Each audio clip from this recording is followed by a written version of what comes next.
할렐루야. 네, 한 주간 잘 지내셨지요? 오늘 예배하는 저와 여러분에게 하나님의 은혜와 평강이 가득하기를 간절히 소망합니다. 오늘 제가 제목을 돌이키면 살리라 이렇게 정했습니다. 돌이키면 살리라. 부제목을 제가 조금 길게 적어서 저기다가 적지는 않았는데, 하나님은 속지 않으신다. 돌이키는 척에는, 이렇게 좀 붙여봤어요. 오늘 그 제목에 오늘 에스겔이 얘기하고자 하는 내용이 담겨져 있는 것이거든요. 최근 프랑스에서 알제리계 아랍인이었던 17세 배달 소년이 경찰들에 의해 사살된 일로 인해서 전국적인 폭동이 일어났고 비상사태가 선포되었습니다. 4만 5천여 명의 경찰 병력과 대테러 부대가 투입이 되었고요. 일주일 만에 3,300여 명이 체포가 되었습니다. 492채의 건물이 파손되었고 차량 수백 대가 불탔고요. 3,880여 건의 화재가 일어났습니다. 문제는 이 프랑스에서 시작된 폭동이 벨기에로 번지고 스위스와 다른 유럽 국가까지 퍼져나갈 우려가 있다는 소식이 들렸습니다. 왜 17세 소년의 죽음이 이렇게까지 큰 시민 폭동으로 이어지게 된 것일까? 이 폭동 안에 내재된 의미는 경찰이 어린 청소년을 죽인 것을 반성하라는 것만이 아닙니다. 그동안 유럽 안에 있던 아프리카계, 아랍계의 인종차별이 폭동의 시발점이 된 것입니다. 이 인종차별은 유럽만의 문제가 아니죠. 미국에서는 1876년, 거의 캐나다 시작할 때쯤이죠. 부터 1965년까지 거의 90년 동안 시행된 짐 크로법이 있었습니다. 짐 크로라는 백인 배우가 이 흑인 역할을 하면서 얼굴에 검게 칠한 것에 비롯되어서 이름을 붙인 이 짐 크로법은 공공장소에서 흑인과 백인을 분리하는 법이었어요. 이 인종차별을 합법적으로 분리한다라는 것이 좀 이상하지 않으세요? 지금 생각에는 이상하지만 그 당시로 돌아가면 이 법이 생기기 전까지는 흑인은 인권이 없었던 노예였죠. 인권을 생기게 한 건데 분리시켜버리는 것이었습니다. 그러니까 이 법을 만든 의미 자체로만 보면 미국의 흑인들이 공적 영역에서 분리는 되지만 평등한 사회적인 지위를 갖게 할 것이다 라는 것이었어요. 표면적으로는 평등이었지만 백인과 흑인들을 공적으로 분리해서 경제, 교육, 사회 전반에 걸쳐서 더욱더 불평등하게 만들게 된 법이었습니다. 우리 캐나다로 따지면 원주민들과 또 시민들, 이렇게 백인들을 나누는 그런 느낌의 법이라고 할 수가 있겠습니다. 그래서 1964년 이 민권법이 제정되고 인종차별 금지가 될 때까지 흑인들은 공립학교, 공공장소, 대중교통에서 분리를 당했고, 보시면 아시겠지만 화장실, 식수대와 같은 데서도 화이트와 컬러즈라고 써있죠. 장소적인 분리도 이렇게 당해야만 했었습니다. 추가로 캐나다는 어땠을까요? 캐나다도 크게 다르지 않았습니다. 제가 이건 주워들은 설에 의하면 밴쿠버와 노스 밴쿠버를 연결하는 그 라이온스 게이트만 있을 당시, 원래 이름은 퍼스트 네로우 브리지였습니다. 버나비 쪽에서 넘어가는 게 세컨드 네로우 브리지잖아요. 퍼스트 네로우 브리지만 있을 당시 유색 인종들은 그 다리를 건너서 노스 밴쿠버로 가지 못했다고 하죠. 그리고 우리가 가지고 있는 캐나다 지폐 중에 하나에도 인종차별의 사건을 담고 있습니다. 혹시 캐나다 달러 $10에 여자분 얼굴 혹시 보신 적 있으신가요? 바로 바이올라 데스몬드라는 흑인 여자분이세요. 1946년에 그녀는 노바스코샤에서 미용실을 운영하고 있었는데 하루는 극장에서 영화를 보려고 갔다가 흑인은 극장 2층 발코니에서만 영화를 볼 수 있다는 규정을 듣고 항의하면서 당당하게 1층에서 영화를 보다가 경찰에 연행되었습니다. 더불어 경찰은 추가로 극장 아래층에 앉을 때에 이 유색인종이 더 내야 하는 세금을 내지 않았다는 이유로 기소 신청까지 받게 되었습니다. 그 당시 비올라 데스모는 이 법정 소송까지 했는데 이 소송에서 이겼을까요? 졌을까요? 그 당시로 생각해 보시면 졌습니다. 지금 생각하면 참 말도 안 되고 억울한 일이죠. 그렇게 시간이 지나서 1965년 그녀는 그런 상태로 사망을 했습니다. 그리고 한참 시간이 지난 2010년, 얼마 전이죠? 한 13년 전이죠? 10년이 되어서야 노바스코샤주에는 데스몬드에 대한 탈세 유죄를 사면함과 동시에 사과를 발표함으로써 이 사건이 종결되었습니다. 그리고 그 아픈 기억을 이제 캐나다 $10 지폐에 남기게 된 것이죠. 이처럼 인종차별의 역사는 상당히 오랜 시간 지구촌 곳곳에서 묻혀있는 쥐레처럼 사라지지 않고 위험성을 지닌 채 지금까지도 이 역사와 함께 하고 있습니다. 분명 현대인들은 각 나라마다 인종 또 남녀 차별은 법으로 금지되었고 절대로 해서는 안 된다는 것을 어린이들이라도 다 아는 사실이지만 법에 기록된 것과 달리 현실에서는 인종차별이 어느 정도 존재한다는 것을 우리는 인지하고 있습니다. 결국 차별의 문제는 누구나 법에 기록되었고 해서는 안 된다고 머리로는 알지만 법적인 정의와 공의가 실제 현실 속에서는 완벽하게 실현되지 못하고 있다는 것을 보여주는 단적인 예가 바로 이 인종차별인 것이죠. 마치 우리 신앙의 모습과도 비슷합니다. 우리 머리로는 믿는 사람이 어떻게 살아야 하는지 알면서도 온전히 실행하지 못하는 것과 굉장히 닮아 있죠. 더 큰 문제는 이렇게 생각해야 하는 겁니다.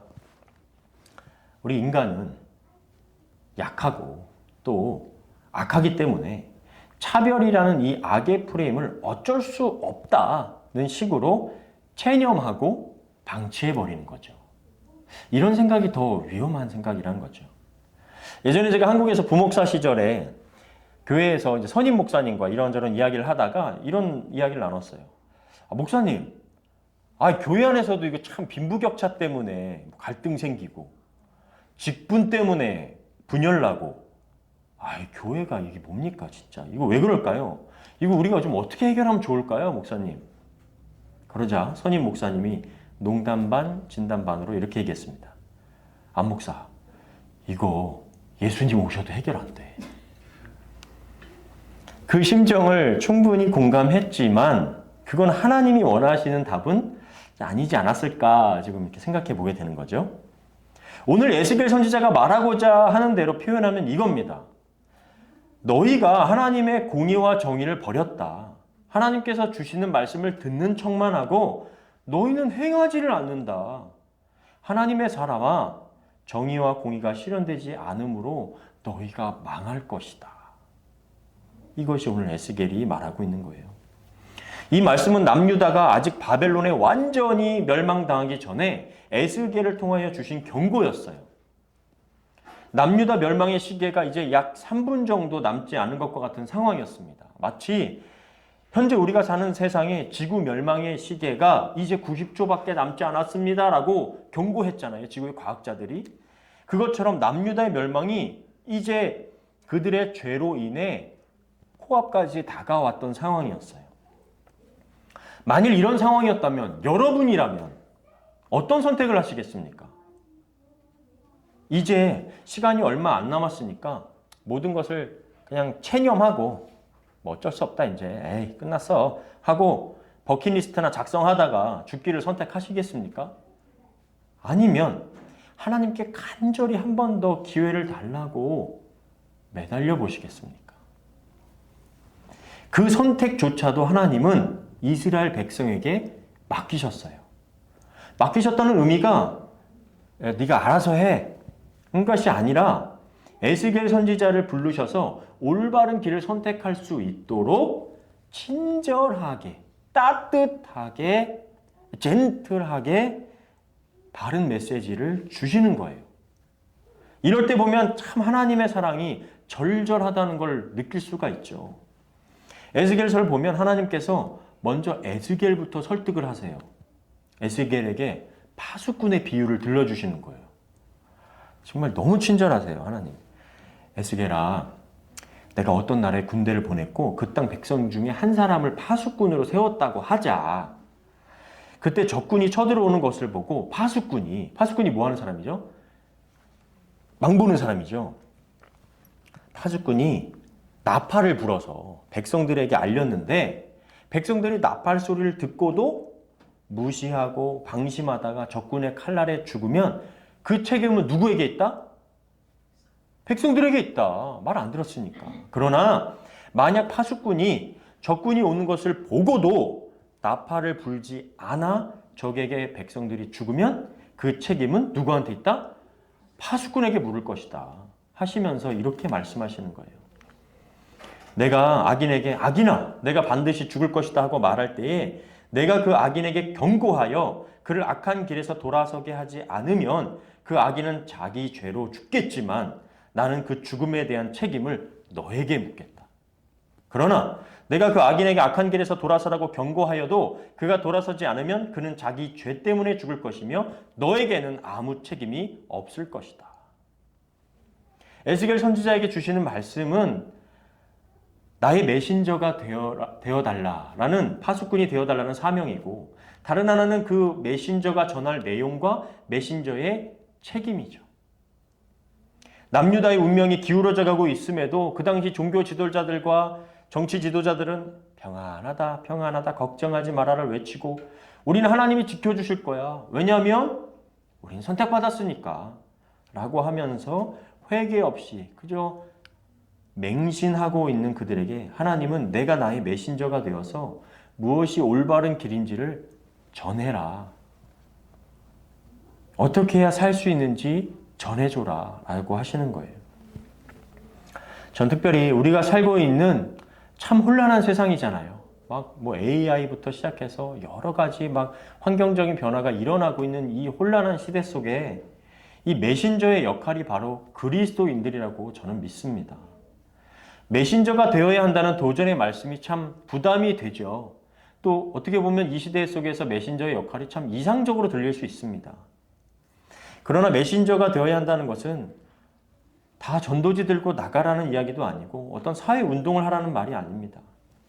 그러나 하나님의 말씀이 정말 진리라고 우리가 믿는 사람들이라면 자본주의라는 우상 앞에 너는 진짜가 아니야 라고 깨어 저항할 수 있어야 하고 행복이 물질에 의해 결정되는 착각에 이것은 진짜가 아닙니다 라고 다시 한번 하나님이 우리의 소망이심을 붙잡고 그 기준으로 살아가는 목소리를 낼 수 있어야 한다는 거예요.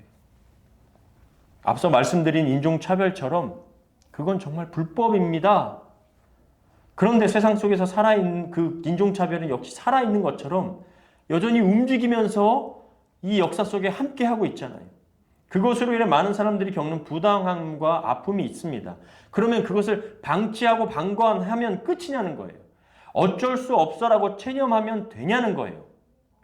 그런 상황에 아니라고 목소리를 삶으로 낼 수 있어야 한다는 거예요. 그런데 이스라엘 백성들이요, 딱 그와 같았어요. 하나님 앞에 우리는 어쩔 수 없다는 식으로 말했어요. 하나님의 경고 앞에 그들은 하나님, 우린 이 정도밖에 안 된다니까요? 그런 식으로 배째를 하는 식으로 나오는 거예요. 이미 하나님 당신이 말한 것처럼 우리 죄 때문에 우리가 짓눌려 죽게 되었는데 이제 우리가 뭘 더 어떻게 하란 말입니까? 하며 그들의 생각을 아예 체념해버리고 방관해버리고 있어요. 자신들이 죄인인 것도 알아요. 문제가 있음을 알아요. 그래서 우리가 어떻게 뭘 한다고 달라집니까? 라며 마지막 그냥 편하게 살다 죽고 싶은 사람처럼 체념해버리고 있는 거예요. 에스겔서 33장 10절 사람의 아들아 너는 이스라엘 백성에게 이렇게 말하라 너희는 우리 죄와 잘못 때문에 짓눌려 쇠잔에 가는데 어떻게 살 수 있겠는가 하고 말한다. 이스라엘 백성이 이러고 있는 거예요. 그때 하나님께서 이렇게 말씀하십니다. 한번 같이 읽겠습니다. 시작. 나 주 여호와가 분명히 말하지만 나는 악인이 죽는 것을 기뻐하지 않고 오히려 악인이 악한 길에서 떠나 사는 것을 기뻐한다. 이스라엘 백성아, 너희는 악한 길에서 돌아서라. 너희가 어째서 죽으려고 하느냐. 하나님 악인이 죽는 것을 기뻐하신다고요? 아니면 악한 길에서 떠나 사는 것을 기뻐하십니까? 사는 것을 기뻐하세요. 그럼 수천 년이 지난 지금은 하나님께서 달라지셨을까요? 이 세대를 향해서도, 우리를 향해서도 여전히 같은 마음이실 겁니다. 여러분, 정의와 공의는 법이 제대로 시행되는 거죠. 교통법규를 위반했을 때 백인이든 흑인이든 아시안이든 아랍인이든 똑같이 검문받고 똑같이 처벌받는 것이 정의죠. 그래서 피부색이나 학벌이나 성별로 차별받지 않는 사회가 공평한, 즉 공의로운 사회가 되는 거예요. 그런데 하나님은 악인이 처벌받는 것, 악인이 죽는 것을 기뻐하지 않고 오히려 악인이 악한 길에서 떠나 사는 것을 기뻐하신다고 말씀하세요. 이것이 정의와 공의라는 기준을 넘어서는 하나님의 사랑인 겁니다. 하나님의 사랑 때문에 우리가 살았고 지금도 살아있는 것이죠. 그리고 우리가 사는 이유이기도 합니다. 여기 11절에 산다를 의미하는 히브리어 하야라는 말은 죽지 않고 육체적인 생명을 이어간다는 기본적인 의미도 있는데요. 하나님 앞에서 육체로 사는 동안 온전하고 풍성한 삶을 산다라는 의미가 있어요. 그러니까 다시 생각해보면 우리가 무언가 특별한 업적을 이루고 성취를 만들어내지 않더라도 하나님께 돌아서서 존재하는 것이 온전하고 풍성한 삶이 된다는 거예요. 그런데 우리가 그게 잘 안 받아들여지죠. 왜? 성과와 업적과 결과가 있어야 인정되는 세상에 우리는 살고 있으니까. 그러나 주님도 분명히 말씀하세요. 요한복음 15장 5절인데요. 나는 포도나무요, 너희는 가지라. 그가 내 안에, 내가 그 안에 거하면, 이것이 먼저죠. 거하면 사람이 열매를 많이 맺나니 나를 떠나서는 너희가 아무것도 할 수 없습니다. 우리가 하나님 안에 거하는 것이 먼저이고 그것이 온전하고 풍성한 삶, 풍성한 열매로 연결되는 거예요. 근데 우리는 먼저 열매를 거두려고 하는데 그게 아니라 하나님 안에 거하는 것, 하나님께 돌아서는 것이 먼저라는 겁니다. 특별히 에스겔서 33장에서는 이 살리라라는 말과 구원 받으리라는 의미가 병행해서 사용되고 있어요. 그래서 이렇게 번역해 볼 수가 있습니다. 같이 읽어볼까요? 하나님은 악인이 악한 길에서 떠나 살기를 기뻐하신다. 즉 구원받기를 기뻐하신다. 그래서 우리가 살았다는 거죠. 그래서 우리가 지금도 살고 있다는 의미예요. 여러분, 그러면 하나님은 악인에게 무조건적인 구원을 주시는 걸까요? 무엇이 악한 길에서 떠나는 걸까요? 우리가 흔히 신약의 말씀을 나누다 보면 믿으면 구원, 이렇게 공식화되어 있잖아요. 그럼 과연 그럴까? 오늘 에스겔서 말씀을 보면 어떨까요? 에스겔서 33장 12절부터 14절인데요. 한번 교독하겠습니다. 사람의 아들아, 너는 내 동족에게 말하라. 의로운 사람이 범죄하면 그의 의도 그를 구원하지 못할 것이다. 비록 악인일지라도 악에서 떠나면 그 악이 그를 쓰러뜨리지 못할 것이며 의로운 자라고 해도 그가 범죄하면 이전의 의만 가지고는 살지 못할 것이다. 그가 의로운 사람은 반드시 살 것이라고 말했어도 그가 만일 자기 의만 믿고 악을 행하면 전에 그가 행한 의로운 행위가 하나도 기억되지 않을 것이며 그는 자기가 범한 죄 때문에 죽게 될 것이다. 같이 읽겠습니다. 그러나 내가 악인에게 너는 죽을 것이다 하고 말했을지라도 그가 만일 자기 죄에서 떠나 선하고 옳은 일을 행하며, 아멘. 무슨 말씀이죠?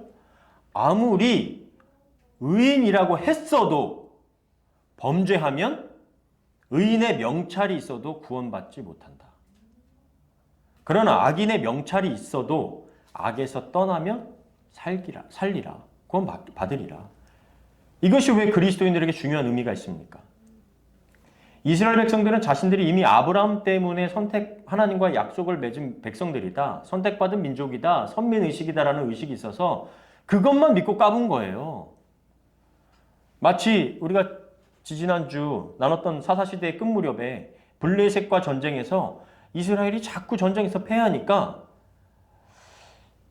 왜 하나님께서 블레셋과의 전쟁에서 자꾸 지게 하는지 근원적인 원인은 알지 못하고 언약궤를만 가지고 나가면 이길 거다 라고 생각한 그런 어리석은 이스라엘의 믿음과 같은 거예요. 자신들이 지금 뭘 잘못하고 있는지 알지 못하고 선민이라고 쓰여있는 명찰만 붙잡고 있는 거예요. 정말 선택받은 사람처럼 살지는 않고 명찰만 내세우는 거예요. 다시 말해 크리스찬 명찰만 가지고 있지 크리스찬처럼 살고 있지는 않는 거예요. 그래서 에스겔을 통해 이전의 의만 가지고는 살지 못한다. 이전의 의만 가지고는 구원이 없다라고 경고하고 계신 거죠. 하나님은 처음부터 이스라엘과 약속하실 때 너희가 무엇을 하든지 내가 무조건 지켜줄 거야 라고 이상한 언약을 세우지 않으셨다니까요. 하나님은 하나님을 사랑하고 하나님의 언약을 지키면 복이지만 나를 떠나고 언약을 지키지 않으면 저주야 라고 분명히 시작하셨어요. 그것이 그리심산과 에발산에서 맺으신 약속이에요. 이 말씀은 오늘 예수 그리스도를 믿는 신앙인들에게 똑같이 적용되고 중요하죠. 예수님께서 우리를 구원하신 놀라운 사랑과 능력에는 의심할 여지가 없습니다. 그래서 구원이 행위로 받는 것이 아님을 우리는 확신하죠. 그러나 예수님을 믿는 그 믿음이 구원의 조건이라고 여겨져서 방심하는 순간 우리도 반쪽짜리 구원을 붙잡게 되는 겁니다. 그런데 하나님은 너희의 행위를 봐라 라고 말씀하고 계세요. 다시 말해 예수님을 통해 구원이 있다고 하는 자들아, 너희 자신을 한번 봐라 지금. 너희가 예수 믿기 전과 예수 믿은 후에 무엇이 달라졌니? 그런데 우리들은 멸망하기 3분 전에 이스라엘 백성들처럼 하나님, 우린 이거밖에 안 된다니까요. 그냥 이렇게 살 거라니까요. 라고 체념하고 있는 건 아니냐는 거죠. 더 황당한 건 뭔지 아세요? 체념에서 끝나는 게 아니라 이제는 한술 더 뜹니다. 하나님, 지금 당신의 기준이 잘못됐는데요. 에스겔서 33장 20절입니다. 같이 읽겠습니다. 그러나 너희가 이르기를 주의 길이 바르지 아니하다 하는도다. 이스라엘 족속아 나는 너희가 각기 행한 대로 심판하리라 하시니라. 사람들이 이렇게 뻔뻔합니다. 우리가 이렇게 뻔뻔하다니까요. 저는 이 시대의 신앙생활하는 우리가 크게 다르지 않다고 봐요. 너무 우리 시대의 기준, 합리적인 거, 또 돈이 중심된 시대에 믿음을 껴 맞춰가지고 하나님 이거 너무 구식이에요. 지금 안 맞아요. 우리랑. 우리 시대하고 너무 안 맞아요. 당신 기준이 지금 안 맞다니까요. 우리랑. 이렇게 얘기하면서 신앙생활 하고 있지 않냐는 거죠. 그래서 하나님과의 관계뿐만 아니라 사람과 사람 사이의 관계, 환경과 생태와의 관계가 계속해서 악순환처럼 막 무너지고 있는 것 같아요. 하나님은 백성들과 맺은 언약도 중요하지만 죄에서 떠나 선하고 옳은 길을 행하라고 하시면서 너희의 행함을 바라 하시잖아요. 그럼 그 행위에 대해서 지적을 하세요. 어떤 것들이 있었냐면 전당물이나 훔친 물건을 돌려줘라. 우상에게 눈을 들지 말고 이웃의 아내를 더럽히지 말고 사람 학대하지 말고 빚진 자의 저당물 돌려주고 줄인 자에게 음식물을 주며 벗은 자에게 옷을 입히며 별일을 위하여 꾸어주지 말고 내 율례를 지켜 행하라 하면서 구체적인 행위에 대해서 말씀을 하세요. 한마디로 이게 뭐냐면 무너진 공동체의 윤리를 회복해라. 지금 윤리의식이 너무 낮아졌다. 서로를 도와라. 내 이익을 위해 가난한 자들 이용하지 말고 어려움에 있는 자를 도우라는 거죠. 근데 정말 이 세상 속에서 우리가 너무 시스템적으로 꽉 차 있는 것 같아요. 우리가 어떤 그리스도인들이 어떤 틈에 들어가서 이 일을 해야 될지 모를 정도로 자본주의 경제 시스템이 너무나 이렇게 틈이 없이 만들어져 있는 세상에 살고 있는 것 같아요. 하나님은 너희가 가지고 있던 선민의식이라는 의가 너희를 다시 살게 하는 것이 아니라 나에게 돌이킬 때 산다. 나에게로 돌아와라 라고 하시는 거예요. 그 돌이킴은 공동체 안에서 의를 행하는 삶을 통해 이루어진다는 거예요. 에스겔서 33장 29절입니다. 같이 읽겠습니다. 시작. 그들이 행한 모든 더러운 일 때문에 내가 그 땅을 황폐하게 할 것이니 그들이 나를 여호와인 줄 알 것이다. 그들이 돌이키지 아니한 악한 행위가 낮아진 윤리의식, 내 이익만을 추구하는 삶, 그런 것들로 너무 하나님의 거룩함이 낮아져 있는 그 땅 때문에 심판이 이루어진다는 거예요. 그러면 그 악한 행위를 돌이키면 살리시겠다는 거죠. 사랑하는 저와 여러분, 저와 여러분의 삶에서 돌이켜야 할 행위가 무엇일까요? 내가 예수를 믿으면서도 여전히 끌고 가고 있는 악함은 무엇이며 우리 시대가 여전히 붙잡고 있는 그 악은 무엇일까요? 에스겔서 33장 31절입니다. 그들이 평소 때와 마찬가지로 내 앞에 앉아서 내 말을 듣지만 그들은 내 말대로 실천하지 않는다. 그들이 입으로는 사랑을 말하지만 그들의 마음은 사리사욕을 채우는데 급급하다. 때때로 저는 이와 같은 말씀을 보면 제가 하나님의 말씀을 전하고는 있지만 내가 에스겔이 아니라 바뀌지 않는 이 이스라엘 백성과 같다는 생각이 너무 들어요. 그리고 뭘 어떻게 돌려놔야 할지를, 어디서부터 이게 그리스도인으로서의 정체성, 삶이 바뀌어야 할지를 이 시대 속에 너무 혼란이 와요. 하나님께서 나를 돌이키는 것만이 진정으로 사는 것임에도 돌이키지 아니하고 하나님의 말씀을 듣지만 실천 없는 크리스천은 아닌가 반성하게 되죠. 입으로는 사랑을 말하지만 마음은 사리사욕 채우는데 급급한 사람은 아닌가 보게 됩니다. 에스겔의 경고의 말씀이었던 이 에스겔서는 로 인해서 지난 다음에 33장에 보면 결국 남유다의 함락은 실제가 되어버립니다. 우리가 포로되어 온 지 12년째가 되는 해, 에스겔이 이제 1차 포로 때 먼저 잡혀가거든요. 바벨론으로. 12년이 지난 거예요. 되는 해 10월 5일에 예루살렘에서 도망쳐 나온 어떤 사람이 나에게 그 성이 함락되었다고 말해 주었다. 586년에 바벨론에 완전히 함락되는데 585년 1월 9일에 예루살렘의 함락과 유다의 멸망 소식이 1차 포로가 되어온 이 바벨론에 있던 에스겔과 이스라엘 사람들에게 전해져요. 하나님의 말씀은요, 이 에스겔 선지자가 메시지처럼 실제가 되었어요.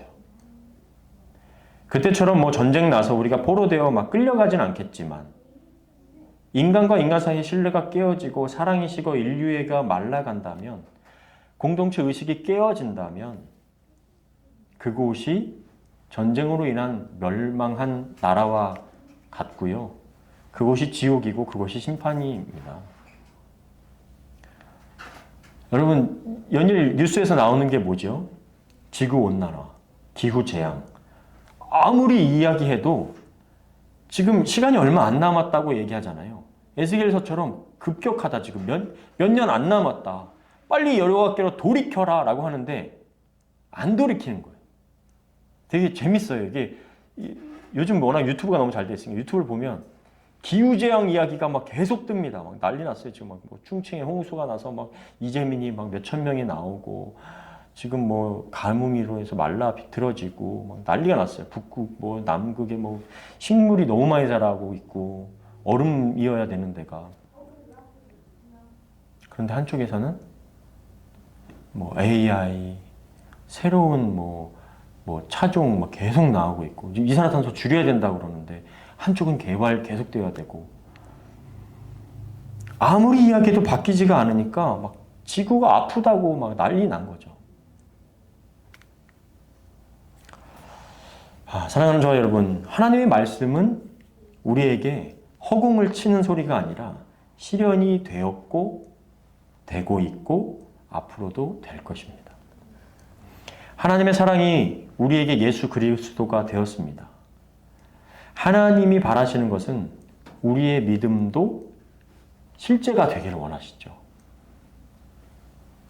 이스라엘 백성처럼 앉아서 듣고 그냥 실천하지 않는 게 아니라 실제가 되기를 원하세요.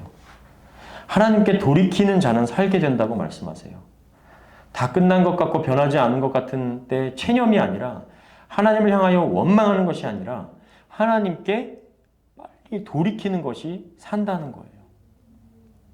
하나님은 악인이 죽는 것을 기뻐하시는 분이 아니시고 악한 길에서 떠나 살고 구원받는 것을 기뻐하시는 분이세요. 참 혼란한 시대 속에서 진짜 되신, 진리 되신 하나님께 돌이키는, 그래서 살아나는 저와 여러분 다 되시기를 주님의 이름으로 간절히 축원합니다. 아멘.